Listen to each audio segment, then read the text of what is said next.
Wrestling fans around the corner and around the world, I'm the Big Fat Well. And I'm the rocker, Marty Jannetty. And in about 10 seconds, we'll be talking about 90s wrestling straight out of Melrose. It's going to be a rockin' Who let the little kids into the studio? Cut! Cut! Wrestling fans, now you too can look as cool as Monty and the Pharaoh by wearing the official Monty and the Pharaoh sunglasses at night for $8.99 each. That's only $8.99 each. Now available at montyandthepharaoh.com.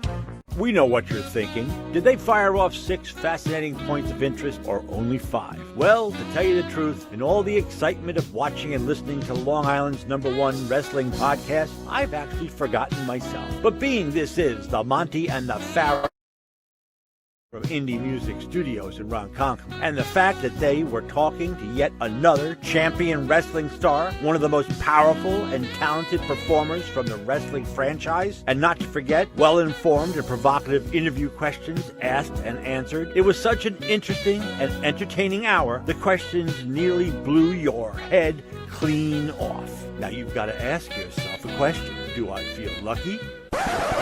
Do ya, punk? What? Yeah. No, I'm behaving myself. No, I'm not playing in abandoned buildings. What? Again? Now. I suppose you had those people follow me again. Fine. Hey, this is Jimmy Farrow from Monty and the Pharaoh, and I want to thank all our subscribers. We have now passed 14,000 on our YouTube channel. But I want to ask our subscribers to take the next step for us and become a full-fledged member of Monty and the Pharaoh. Yeah, that's right, folks. There's 3 different levels to choose from. There's free shirts. There's free autographs. Just check it out and become a member of Long Island's #1 pro wrestling broadcast, Monty and the Pharaoh. Later.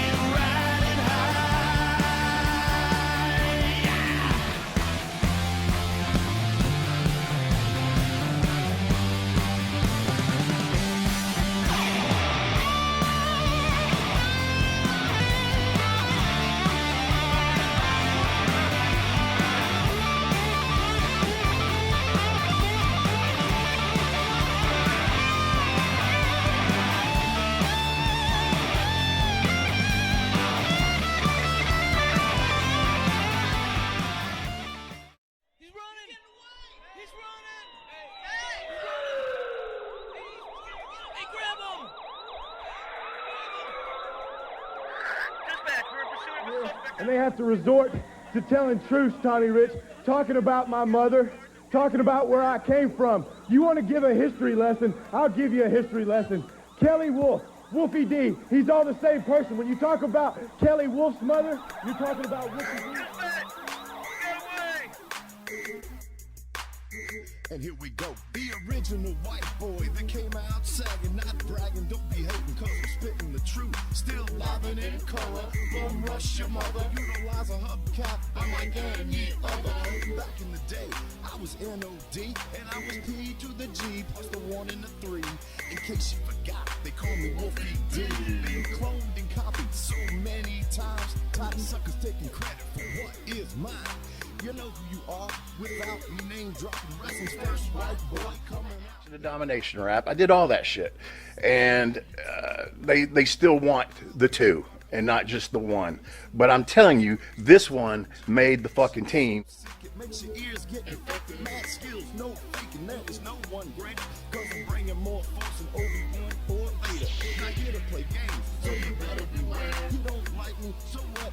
I really don't care. Like time I keep ticking and I can't be stopped. You take a step to the side unless you want to get dropped.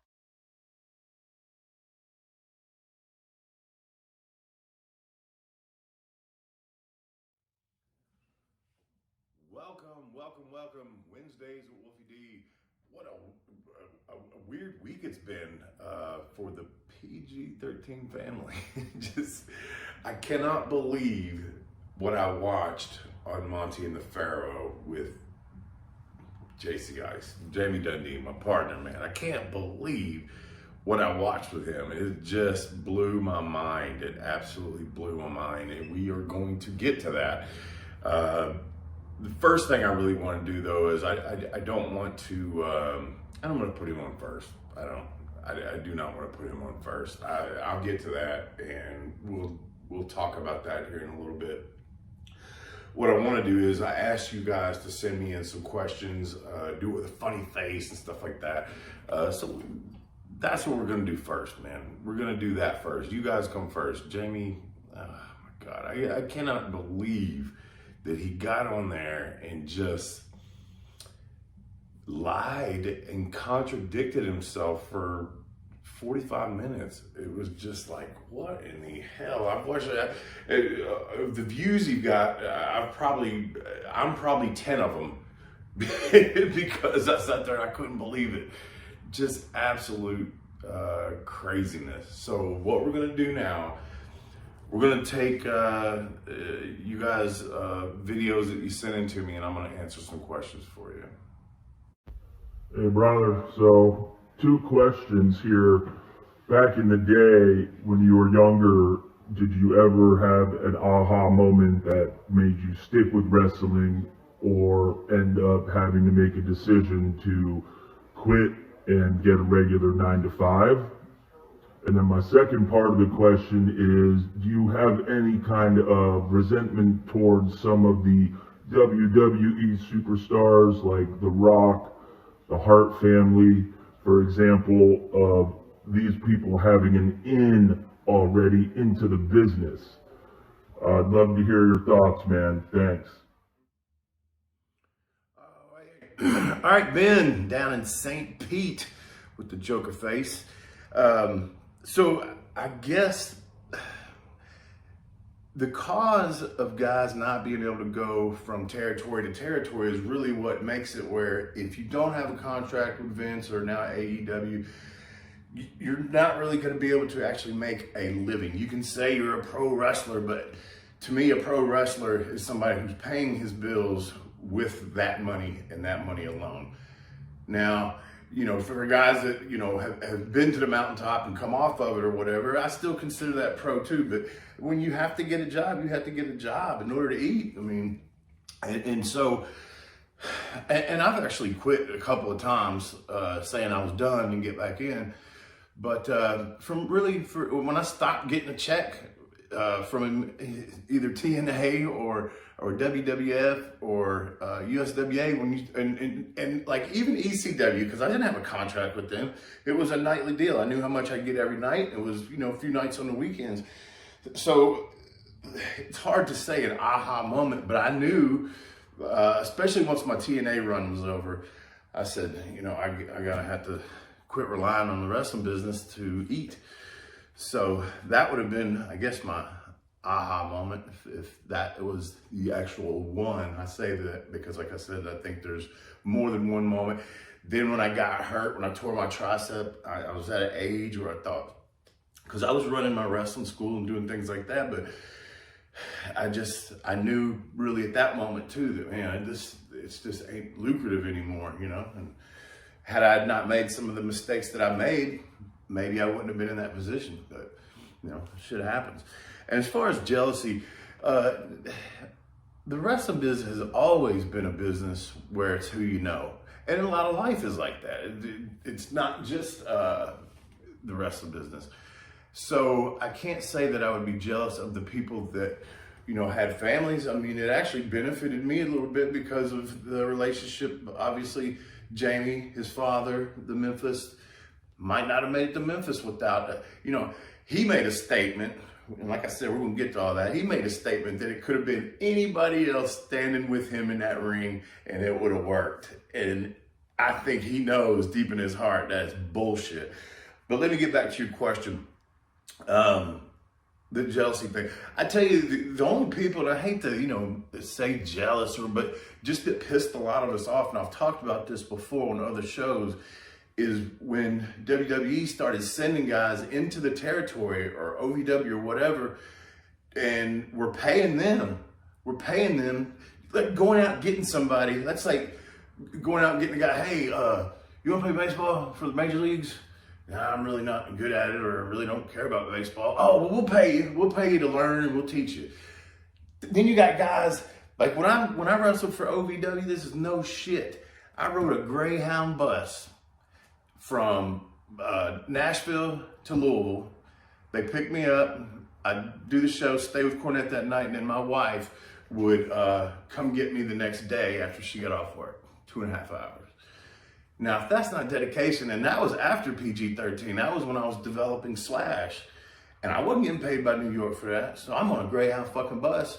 These guys have apartments and a paycheck coming in, and believe me, what I was working for OVW was nowhere near what those guys are getting, and I'm not saying they were getting rich or anything, but I was trying to reestablish myself with a new gimmick, and I had to repay my dues in my eyes, you know? So that's what I did. But thanks for your question. Make that 3 questions. When did you start in WWE? What best matches you had in the WWE? And let me know if you both want to come on my live feed to talk about both of y'all's careers. Have a good one. All right, little small-faced child. When were we in WWE? The first time was 1995. The first match was a win. Second match was a loss against the Smoking Guns for the tag team titles. I didn't have a lot of matches per se. I was involved in a lot of matches with the Nation, but I didn't have a lot of matches on my own. I did come back as Slash. Had a good match with Ron Killings, R-Truth. I had a match with Too Cool. I had some syndicated show matches. I'd say I'd have to go with the match against the Smoking Guns. Even though it was a loss, it was a tag team title match. It was 2 segments long, and it wasn't like they just killed us. It was a competitive match, so I'd have to say that would be my favorite. I don't think I ever really get to showcase myself in WWF like I would have liked to, and not WCW either, even though we had really good matches there. We just weren't put on the platform to excel much more than go out and have really good matches. That's, you know, to get over, you got to have the machine behind you and all that jazz. I know you said to use a filter, Wolfie, but I decided not to. Sorry. Hey, this is Doogie, and my favorite wrestler of all time, Ron Simmons. No doubt about it. He always seemed to be like the baddest ass on the planet. So am I right about that? Was he the baddest ass on the planet? And if he wasn't, who was? Doogie, you look great. I could recognize you anywhere. Good to hear from you, by the way. If anybody doesn't know, he used to work in Nashville at the radio station down there, Cool Cat. Always been a supporter of me and wrestling in general. So Ron Simmons being a badass. I will say this, you know, there's always that debate of who's the baddest guy in wrestling and blah, blah, blah. All I can tell you is this story. I don't remember the town, and I don't remember. Ron had a sling on his right arm. He was legit, had a shoulder injury. It was against the Road Warriors. So he was hurt, and we go into this hotel bar where we were staying, and of course I'm having a few drinks with some of the fans. Obviously, you know, it's either they're going to recognize you and won't shut up talking to you, or they want to, you know, be Billy Badass and try to talk shit. So this one cat, and not even a big guy really. I mean, he was tall, but anyway, he'd had a few too many, and started running his mouth. And I don't remember if it was directed at Ron or me and Jamie, but it was just us three. I do remember that. And this guy ran his mouth a little too much. And with his left hand, and about positive Ron's right-handed, got that sling, he grabbed this son of a bitch by the throat. And I mean, this guy looked like a rag doll. He was taking him, like just slinging him around like this, and then, whoom, threw the kid up in the air, backwards. It looked like a movie spot. It really did. And he went backwards over the table, of course. And so security comes and throws the kid out. Well, then he gets outside and the hotel bar was, all glass where you could see it from the outside. You could see the bar. So it was all glass. So this kid, they throw him out and, he didn't have enough. So he's raising his shirt up, as saying, suck my titty, basically, and putting it on the window or on that big glass. And then jumped and did it one time. And that whole thing of glass just shattered. And he came tumbling in. Well, needless to say, that was the end of his night. Of course, the cops were called. But the way Ron handled that, I've never seen anybody be handled like that before. He just, literally one-handed by the throat was just shaking him back and forth like this. And then wham! Wow, brother got some power. But thank you, Doogie. You're beautiful. Let's talk about the elephant in the room. This JC Ice going on the show with the guys, and okay, let's start from the beginning here. I went on the show because I was asked to be there. That was the deal. He no-showed all of it with no regard for anyone but himself. I'm not gonna play his interview. I'm just taking some notes here on things that stuck out to me, because I really honestly feel like he went on there and exaggerated, lied, and contradicted himself the entire hour. So I just made a few notes. And the main thing I want to point out, when I went on there, I was in the moment there, or I'd been trying to call him. The guy had wired him money. He's on here, I don't need no damn money. I just got 25 grand and blah, blah, blah, blah, blah. If you didn't need money, why did you let the man wire you $300 a couple of days before the show for a rent-a-car? You don't need the money?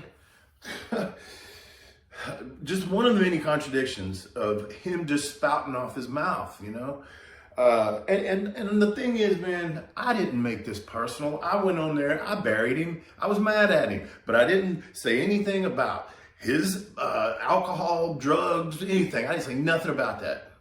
When we know that there's been a lot of times that he no-showed and we know what the reason was. And like I said, I'm not going below the belt like he went. It's no secret, I've got a documentary on Amazon about my issues. But for him to get personal with it like that and to say my girl is on porn sites, whew, man. Does my girl have a fans only? Yes. Do you see any porn on there? No. The most you're gonna see is a nipple.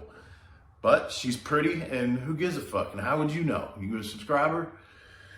So I think it was pretty low, and I'm not going there because I obviously knowing him for so long, there's a lot of things I could say, but I tried to keep it a little bit professional, and give him a good knocking because he deserved it, and let that be it.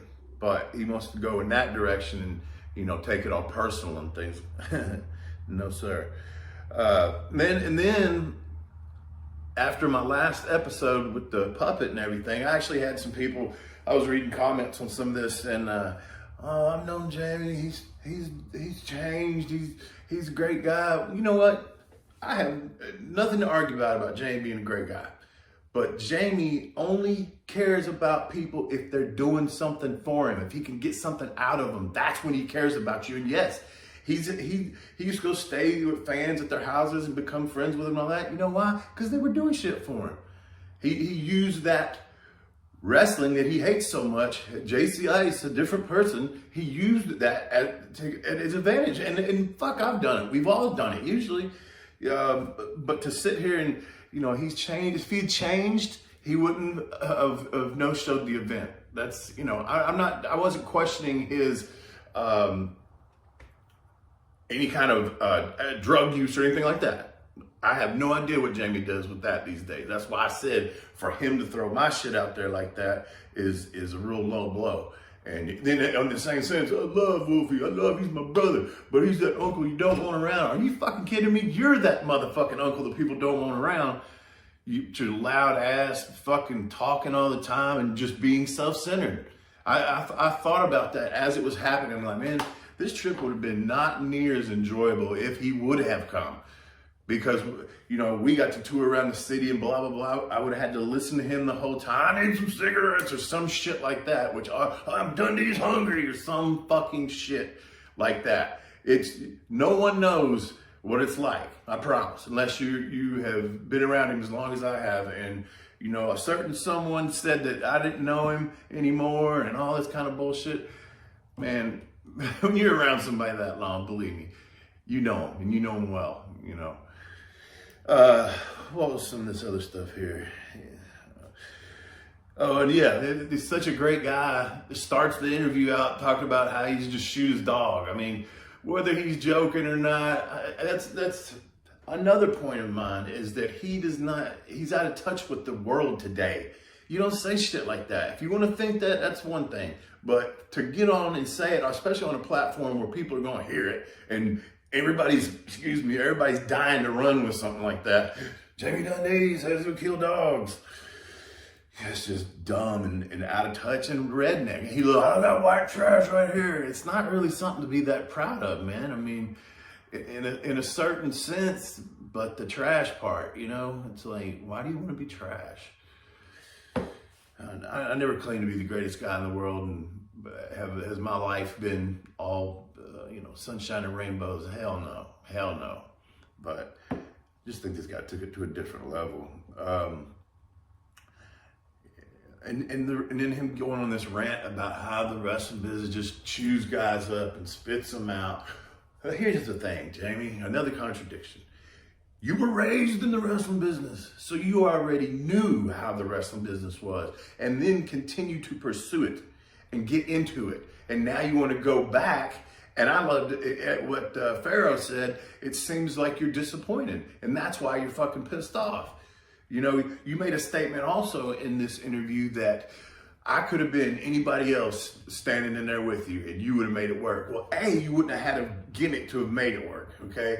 Because that was my creation. You, by far, could not have written any rap, because I wrote every single word. You don't have a rhythmic bone in your body, so me trying to run DMC back and forth with your ass was not the easiest thing to do, and I deserve props for that even.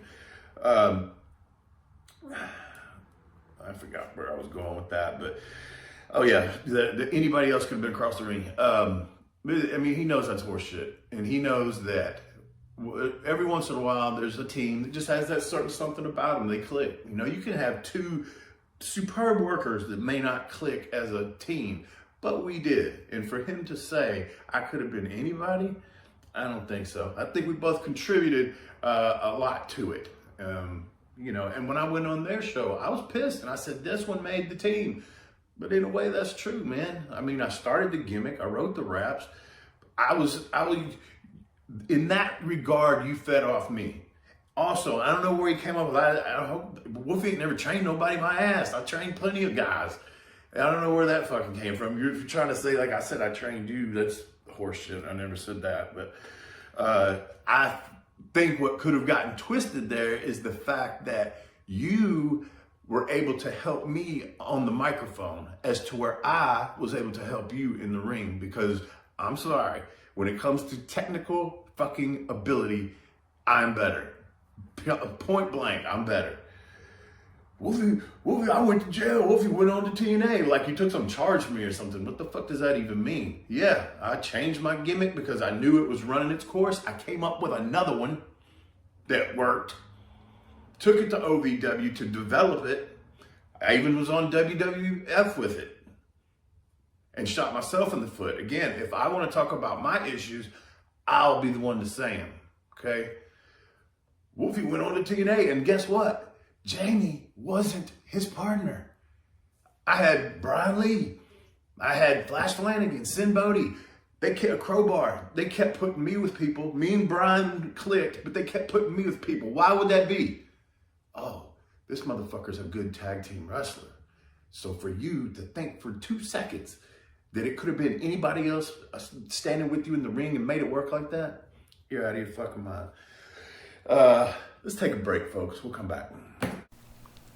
And APB, American Protection Bureau, voted #1 best on Long Island for all your security needs. Call 631-390-9050. That's 631-390-9050. APB.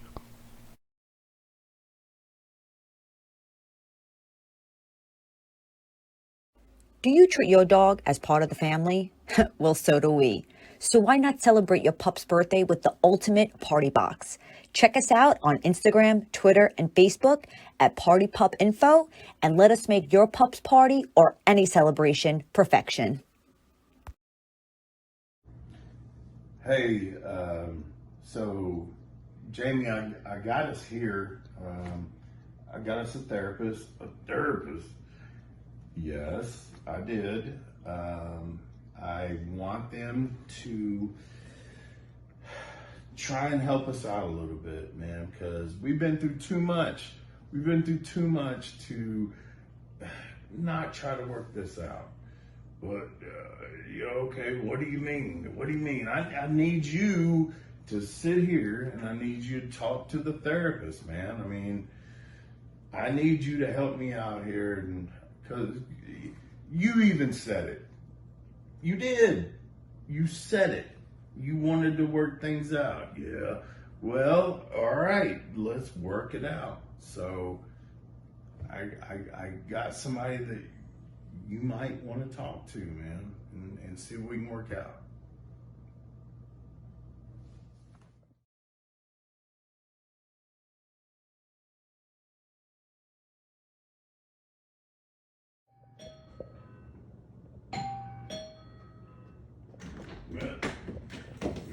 Mr. Dundee? Hey, hey. Mr. Dundee, you've been sent here today by a family member that you refer to as your brother. His name is Wolfie D. Wolfie is my brother, sort of, kind of, yeah. What's up? According to Kentucky KRS Section ABC 123 OBGYN, OBGYN? a family member can actually have you court ordered for an evaluation. Oh my goodness! What kind of evaluation am I? What is this? What is this? Well, I'm glad that you're comfortable with the blanket and all. Yes, ma'am.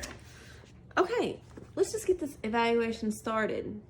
Mr. Dundee, you believe you live in a magical land called Dundee Land, where dogs eat shit for breakfast, No. and if they get sick, you're going to shoot them. Well, yeah, they do eat shit sandwiches sometimes, and if they get sick, then I mean, I guess I shoot them. Yeah, that's probably what I do. And Dundee Land is one of the greatest places you could ever live. Let me tell you that, Miss Diamond Sparkles. Diamond Sparkles. Let me tell you that. Okay. Mr. Dundee, can you tell me exactly where this Dundee Land is located? Well, Dundee Land is located everywhere. It's everywhere. I mean, if you just live in it, it's everywhere, and you can do anything you want to do because it has no consequences on anyone else. And here's the greatest part. They all speak Australian, like me. They speak Australian like you. Yeah, Australian. They speak Australian. I came here when I was 4 years old, and I've been speaking Australian ever since. But Jamie, 78% of the continent over there speaks English. So exactly what language do you speak? But, I mean, it's Australian. It's Australian. I speak Australian. I've been here since I was 4. I'm not a U.S. citizen. I speak Australian. Jamie, as your therapist, I have to think that Dundee Land is just really all in your head. Well, I don't know where you came from, lady. I don't know where you came from. Jamie, But, what? I What? believe Dundee Land is just another way of you just not taking responsibility for no one and nothing but yourself. Well, I'll tell you, in Dundee Land, I can do what I want because it doesn't have an effect on anybody else. It doesn't. I can do what I want. I can buy motorcycles. I can buy flame throwers and nobody cares. I can do what I want. It's Dundee land. And Jamie, I mean, how well did that work for Michael Jackson? I don't. What are you talking about? What he had? He had a magical land too. He did have a magical with land. no consequences. But his consequences were. Look. I really care about Bobby. I care about Wolfie. I care about all these people. Don't look at me. Don't look at me. Please don't look at me. Jamie, are you gonna cry? Jamie, are you gonna cry? Can we take a break or something? Can we take a break? Cry, Jamie. Just let it out. I don't Just want cry. to. I Just don't let want it out. to. Just let it out. Dundee land is where I live. And, oh my goodness. Jamie, I have just one final question. And What? this question is just for me, just purely because I want to know it. What? You've been buying a lot of motorcycles lately. Are you buying all these motorcycles to sit on because you feel like you're lacking something between your legs? I mean, it was noted on the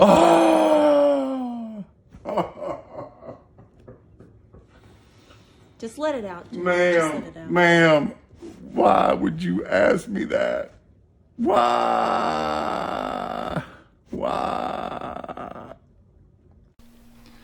Jimmy, I gotta take a dump. What? No, I mean I need a dumpster.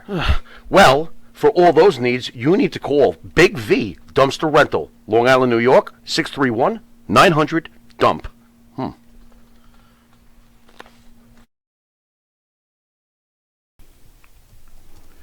And Nitro's Garage for all your automotive needs. Call 646-675-2349. That's 646-675-2349. For all your automotive needs, Nitro's Garage. Ask for Jack. Hi, it's John from Under the Table Hot Sauce. I'm here with my friend, the star of the show, Jimmy Farrow. Yeah, what's up, JB? Nah, nothing. It's been a hot summer, and for all your barbecue needs, you can go to underthetablehotsauce.com. 13 unique flavors to choose from, created and bottled in a Long Island kitchen. Underthetablehotsauce.com. Let's go chow, JB. Let's do it. All the flavor, twice the burn. And the personal shots were fired, and it's a shame. It really is a shame that PG-13 and their friendship has to end like this. And all it would have taken would have been, just to be honest, give a phone call or something. And to this very minute, I've not received a, hey, well, sorry, hey, nothing, have not heard from him. And that's the part that disturbs me the most is, okay, if you don't want to be in the wrestling business, fine. Don't say I'm grasping at anything, because I've been approached. I was approached to do Live and in Color. I was approached to do Wednesdays with Wolfie. These are not things I was pursuing. People came to me and said, hey, you got a good story. You guys were a good team. You got some stuff after that. People like to hear about it. And so I said, okay. So it's not grasping at anything. I'm sorry that you want to blame the wrestling business for the way things ended for you. I personally take responsibility for everything that I've done that might have caused my career to be a little less than I would have wanted it. But the point is, like I said, I feel there's an apology owed for the personal shots at me and my girl.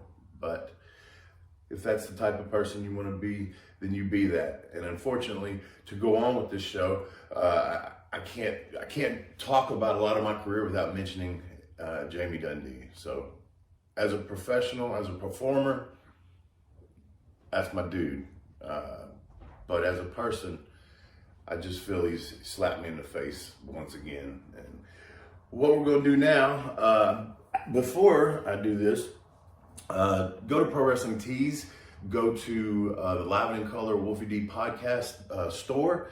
You can get this shirt, you can get the one that's up here, and also the one with the Live and in Color Wolfie D logo, which comes on all platforms, Mondays at noon. We've had some great guests on there. You might want to check that out if you can't watch like this one. But check it out. And what I'm going to do now, I'm going to do another walkthrough match here. Everybody remembers the Eliminators, Perry Saturn and John Cronus. But they may not remember that they were in Memphis before they got their push in ECW. So the story here, Jamie and I had gone away to Memphis. The Eliminators had come in to Memphis from Japan, stiff as they could be. And me and Jamie came back. We beat them for the belts.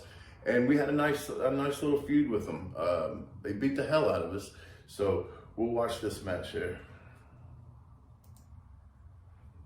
PG-13 versus Eliminators on YouTube, 1994, Mid-South Coliseum.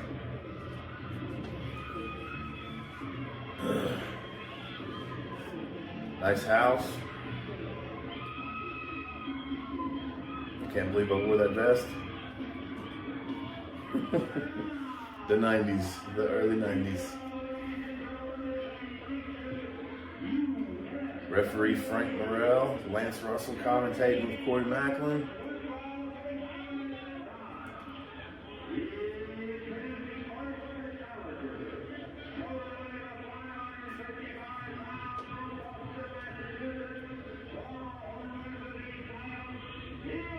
Burt Prentice there on the outside as a manager.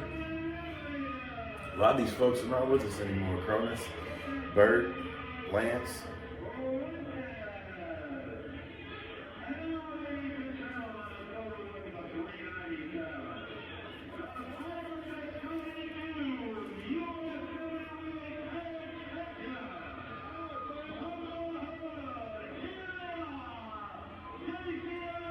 Gotta love that mullet I'm sporting too. Ugh.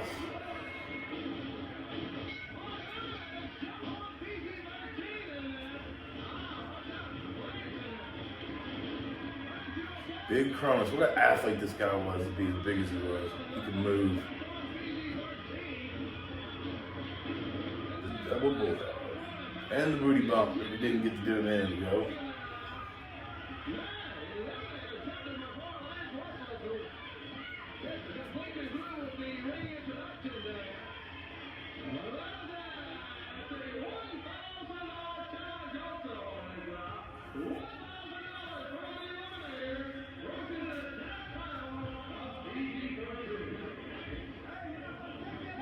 $1,000.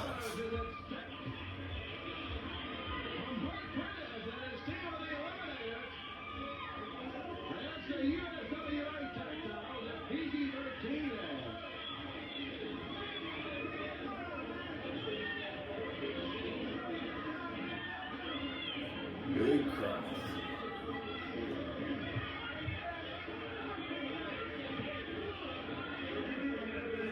It's just hard to believe a guy that size, I don't know if he does it in this match, but can do a front handspring into a backflip over the top rope to the floor. Amazing.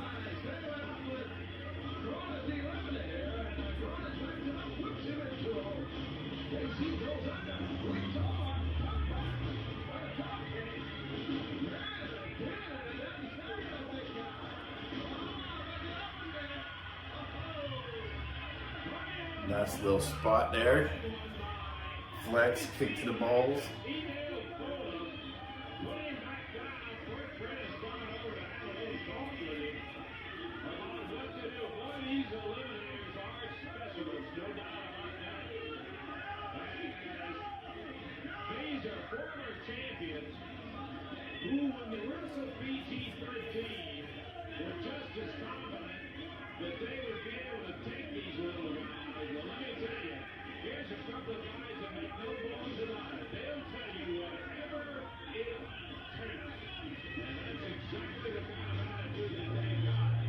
That was one thing for the Eliminators. It was hard for them to digest with some of the Memphis bullshit.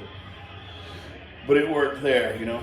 Every region that you wrestle in is weird. There's almost a different style. I mean, nowadays, it's all universal because of television and things. cable television, internet.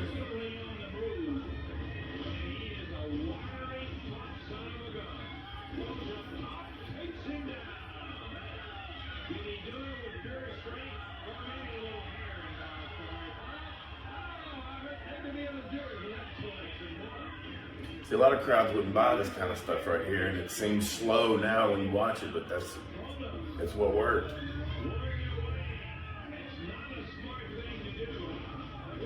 Little babyface hair pull.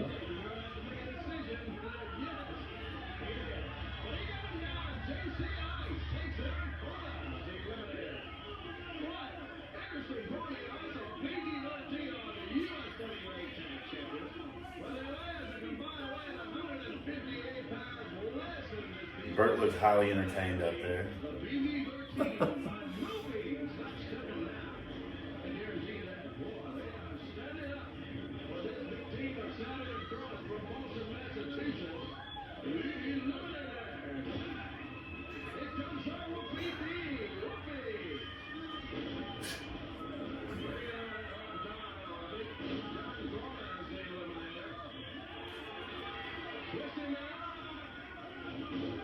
That's an A+ mullet.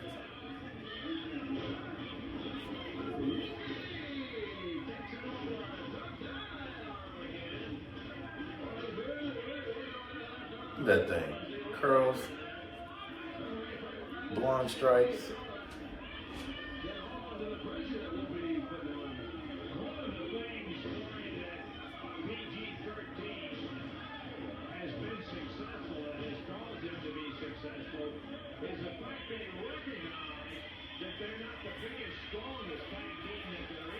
Of course we tagged. Of course we did. Use their speed, their agility to be able to get the advantage. But I can tell you, JC Ice hovering over Wolfie, moved too soon, in my opinion. I do love that. I don't know if you caught it when he picks him up for the slam. Oh shit! That always was good on a back rope too.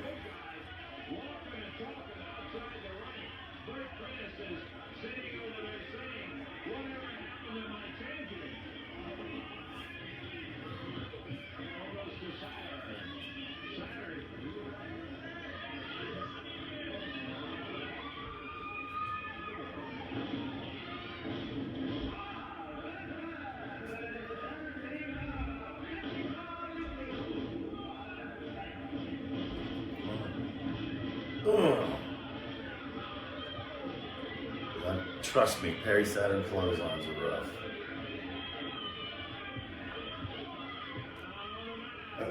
Probably telling him right there, Jesus Christ.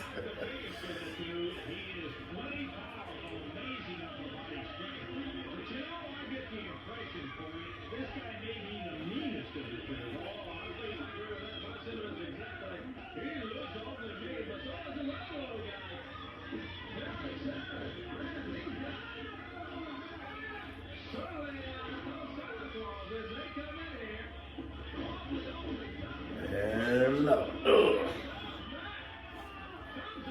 Laid him in. That's good though. I do remember Frank right here saying something funny to me about that. I can't remember what it was. But he called me Whoopie. Whoopie? You alright?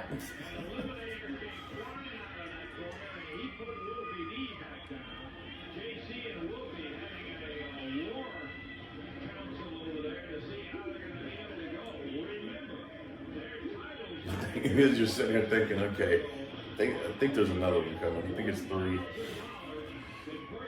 I gotta take another one. Maybe not.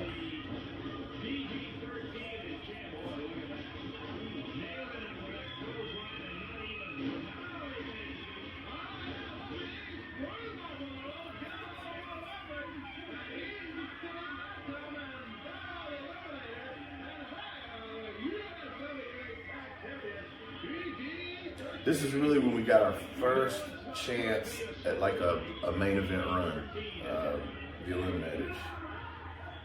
Before all this, like I said, we had just come back from Mexico, but before we left, we were still undercard, mid-card, heels basically. Randy Hales had the book here, and he gives us this opportunity. And this is what started our babyface run in Memphis. Not necessarily this match. This was not the first match of the series, but this was the first real feud. So, having said that, I mean, we're kind of still learning at this point.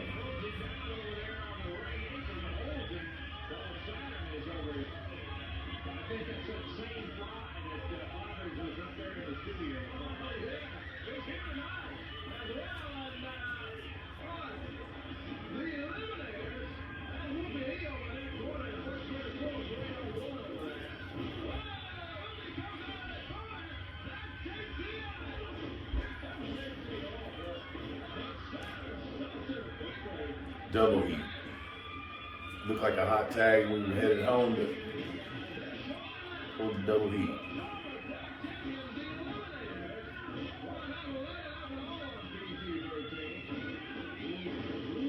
Manhandling him. No help there, trust me.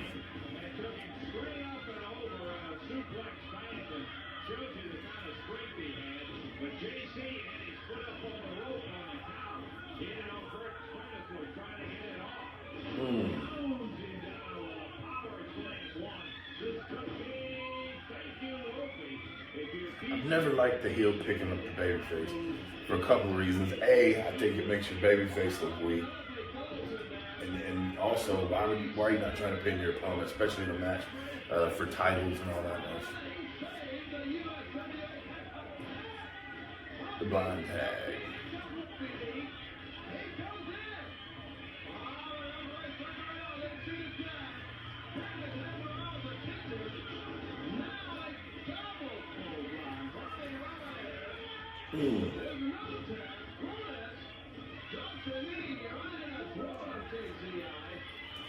Maybe that's why he's mad at me, because he always took most of the heat.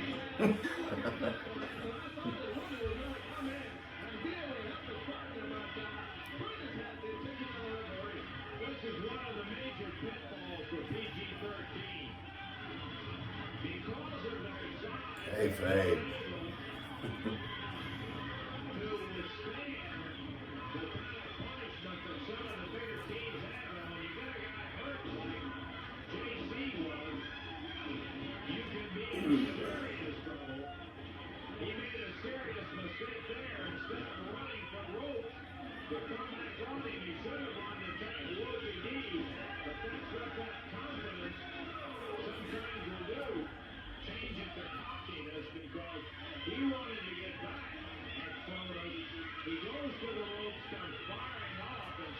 Forget Perry had all that hair back then.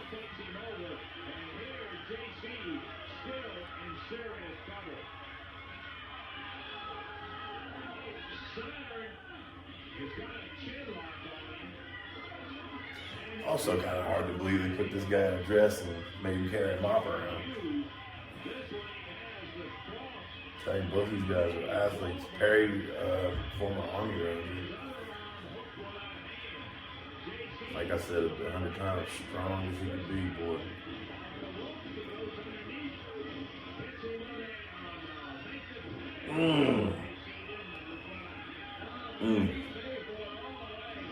I love the jumping stomp.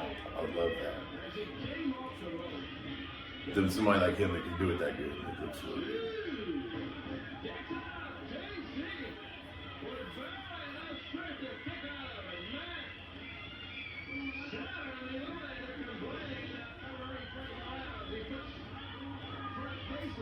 But Jimmy's thinking, fuck, can we just make the fucking tag? Get me out of here.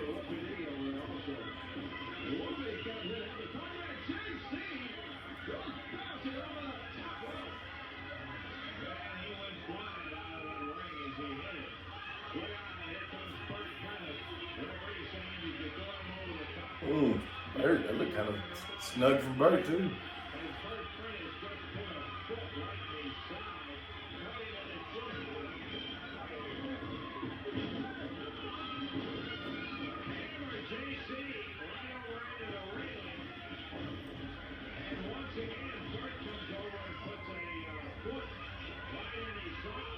See, in my opinion, the reason I know so that pretty much is that you got to keep the focus on the floor over here where the babyface is getting the heat on him is. I should just be, the referee should be with me, or they need to be antagonizing me, but not doing anything to me. I'm simply trying to get to my partner without going to the floor and doing it and taking the heat away from that.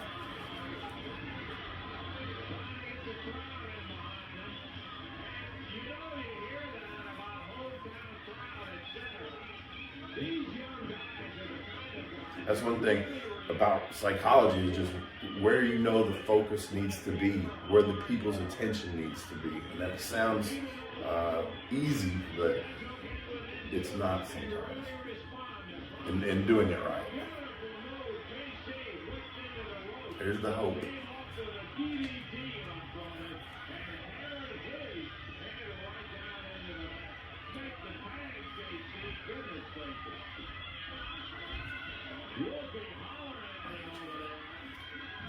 Build it up, let the heels tag first.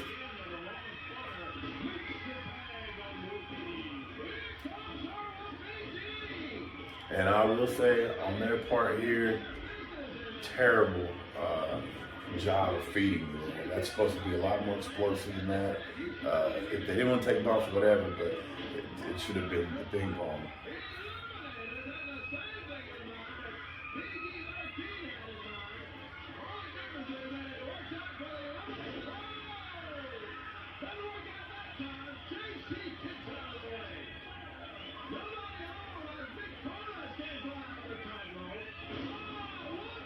Two misses.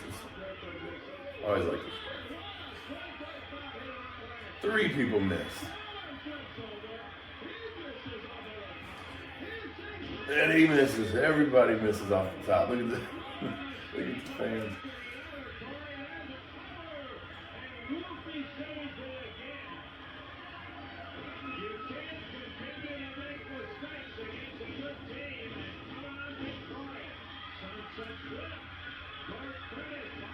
Boom.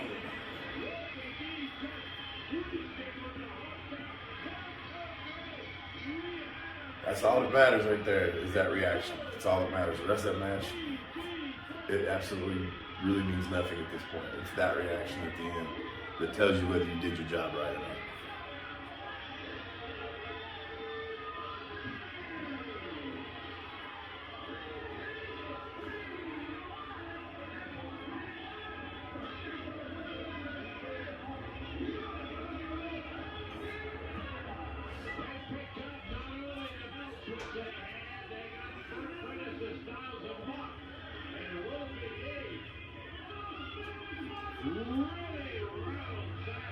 He just told a big fat lie right there. And this, I believe, yeah, this is a brutal beat down right here. This right here. Oh. Oh, man, those hurt. Because he's not using it right. He doesn't carry the hook out. You don't do the two-hand. You don't know how to use it like that. He's just swinging that son of a bitch, man, like a hammer. And he's, like I said, strong.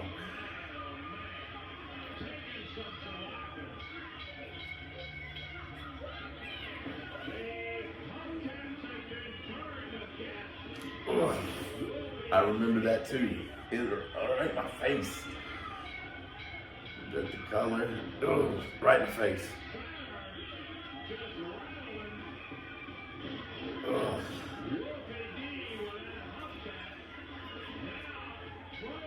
And again, really notice the reaction of the people. They're not sitting on their hands.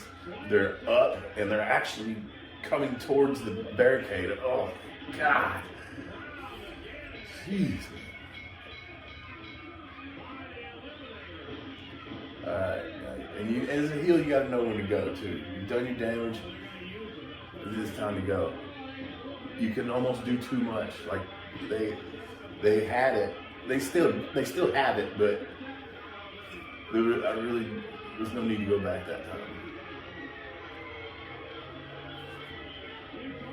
Like I said, the crowd reaction was really what you're looking at there. The pop for the finish, the pop for the hot tag, but the pop for the finish, they stayed with Jamie during the heat, and look at them now. They're concerned for us, legitimately concerned for us. Because they know we just took her ass whooping.